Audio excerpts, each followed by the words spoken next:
Hi, welcome to Smooth Sailing into PowerPoint. I'm your host, Mr. Martin, and today we are going to be talking about um, developing a PowerPoint presentation. This is just a mini video on developing a PowerPoint presentation. It's going to be about 5 minutes, so sit back and enjoy. We're going to be asking some questions about what should my presentation look like, who am I making this presentation for, and what is the content and how much content should there be. And again, this is specifically for the project, your WebQuest on civil disobedience, but in general, these principles can be used for any presentation that you do. So, first of all, what should my presentation look like? There should be, first of all, some design principles that you should follow, and we'll go over that, but they are contrast, repetition, alignment, and proximity. And what do we mean by that? First of all, contrast. Uh, Color is important in contrast because what we want is something that catches the viewer's eye, that the text that you use, the fonts stand out, and that's why color is important. Some of you are more gifted with color than others. Some of you are like me who are not gifted with color. And so what I recommend doing is using the templates that Microsoft PowerPoint provides.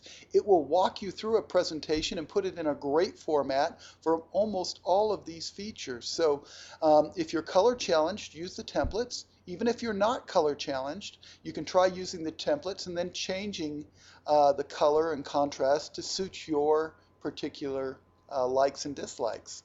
So the next thing that I like to talk about is repetition. And what we mean by that is keeping the same theme throughout the presentation.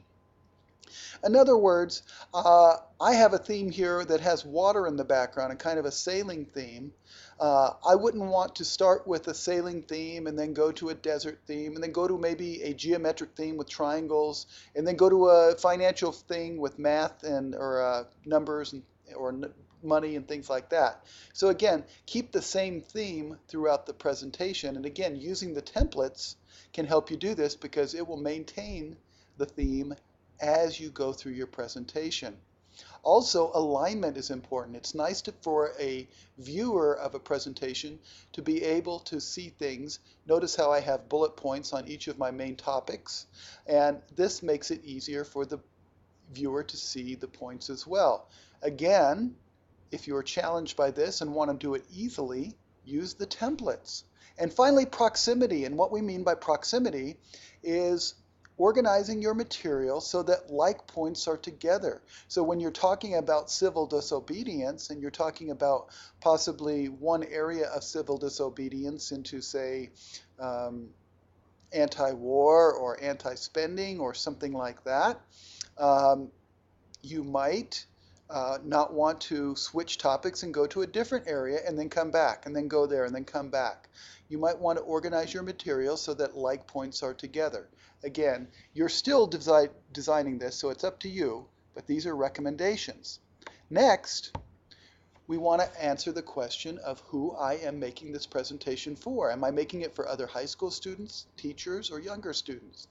And in general, when you do presentations, you want to keep your audience in mind. For instance, if you're doing the presentation for other teachers, you might use a more advanced vocabulary than you would if you were doing your presentation for younger students. Say you were doing this presentation for elementary students. So keep that in mind, who your audience is.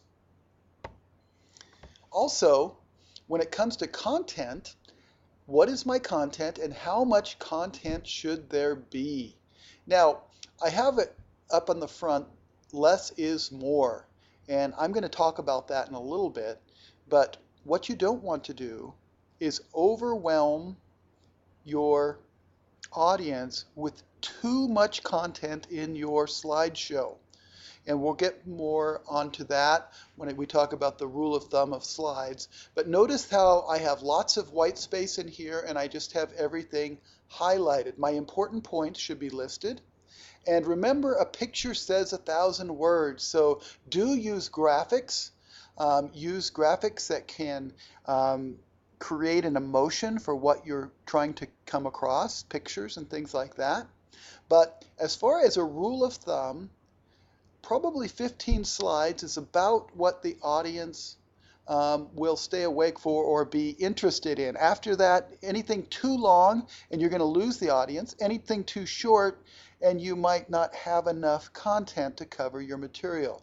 But again, that's a rule of thumb. That doesn't mean it's a hard and fast rule. Sometimes you're able to captivate an audience for 25 or 30 slides, and sometimes you can get your content across with fewer slides. But again, I just put a rule of thumb, and that's due to studies that I've read. But when we talk about less is more and what you put on a page, don't do this. Don't use too many words.